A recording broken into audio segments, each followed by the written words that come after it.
नमस्कार मैं रोहित वर्मा। दोस्तों, गंगा शब्द सुनते ही पवित्रता की अनुभूति हो। क्या ये गंगा अब उतनी ही पवित्र है जितनी कि पूर्व में थी? हम भारतीयों के लिए गंगा सिर्फ एक नदी ही नहीं, ये हमारी सांस्कृतिक मान्यताओं से जुड़ी है। हमेशा ये सुनते आए हैं कि गंगा में डुबकी लगाने से सारे पाप धुल जाते हैं, लेकिन हमने अपने पापों के अलावा सब कुछ इस गंगा में प्रवाहित करना आरंभ कर दिया। ऐसा करते करते आज गंगा इतनी मैली हो गई है कि इसका गंगा होने का अस्तित्व ही समाप्त होता जा रहा है। आज गंगा सिर्फ कूड़ा कचरा बहा कर ले जाने वाला नाला बनकर रह गया है। जो हमारे पापों को धुलने की क्षमता रखती थी, आज वह हमारे कारण खुद ही मैला हो गई। जिस गंगा पर हमें गर्व होता था, आज उसी गंगा को हमारी वजह से लज्जित होना पड़ता। क्योंकि गंगा का ये हाल हमारी वजह से ही हुआ है, इसलिए हमें ही स्वयं गंगा के शुद्धिकरण के विषय में तुरंत महत्वपूर्ण कदम उठाने चाहिए। ये बहुत ही चिंताजनक है विषय है दोस्तों, इसलिए इसको प्राथमिकता देनी चाहिए। और मैं बताऊंगा कि गंगा को किस कारण गंदगी हो रही है और क्या हम इसे साफ कर सकते हैं और कैसे साफ कर सकते हैं और इसका निष्कर्ष क्या निकलता है। दोस्तों, क्या कारण है दोस्तों कि गंगा मैली होती जा रही है? जो रिवर है, हमारी नदी है, वो मैली होती जा रही है। क्या क्या कारण है? गंगा दिन प्रतिदिन इसलिए इतनी मैली होती जा रही है, इसके लिए हमें इसके कारणों का सावधानी पूर्वक विश्लेषण करना होगा।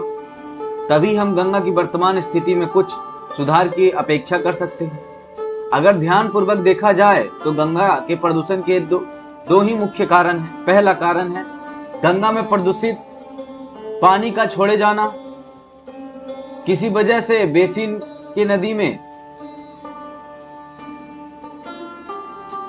उस बेसिन में ड्रेनेज का भी काम करती है, जिसकी वजह से उस बेसिन के जितने भी नाले व छोटी नदियां अंततः मुख्य नदी में जाकर मिल जाती। इस प्रकार गंगा बेसिन के जितने भी नाले हैं वह अंततः गंगा में ही मिलते हैं। इन नालों में शहर के घरों के सीवर का निष्कासित द्रव्य, कल कारखाने से निकलने वाले हानिकारक रसायन पदार्थ, बरसात के दिनों में पानी के साथ बहने वाली गंदगी जैसे कि पॉलिथीन, कागज, लकड़ी, प्लास्टिक व अन्य प्रकार का कूड़ा करकट सब कुछ बहता हुआ गंगा में समा जाता है और जल प्रदूषण का कारण बनता है। और दूसरा कारण क्या है दोस्तों? गंगा में पानी की कमी होना। किसी भी नदी में जल के प्रवाह के दो मुख्य स्रोत होते हैं। पहला बरसात का पानी व दूसरा पहाड़ों पर बर्फ से पिघलने से आने वाला जल। बरसात के दिनों में गंगा में प्रचुर मात्रा में पानी उपलब्ध रहता है, लेकिन गर्मियों के दिनों में गंगा में जल सिर्फ ग्लेशियरों की बर्फ से पिघलने से ही आता है। इस पानी का उपयोग गंगा बेसिन में विभिन्न प्रयोजनों जैसे पीने के लिए, सिंचाई के लिए, कारखानों के लिए, तापीय विद्युत संयंत्र आदि में होता है। पानी की कुछ मात्रा वशीकरण वायुमंडल में भी चली जाती है और कुछ मात्रा भूजल में रूप में संचित हो जाता है। नदियों में जल की कुछ मात्रा दूषित जल के रूप में विभिन्न नालों के रास्ते पहुंचती है, जो पानी इस्तेमाल के बाद बचता है एवं विभिन्न नालों की पानी लीन सीजन जिसे कहते हैं में गंगा में प्रवाहित होता रहता है। और यह भी कारण है कि जल मात्रा के रूप रह जाता है, चूंकि गंगा के ऊपर कोई स्टोरेज बांध नहीं है। अंततः बारिश के दिनों के अलावा गंगा में पानी की उपलब्धता काफी कम गई है और गंगा में हरिद्वार से लेकर पटना तक व आगे भी केवल नालों का गंदगी पानी प्रवाहित होता है। दोस्तों, क्या क्या प्रयास किए गए हैं गंगा की सफाई के लिए?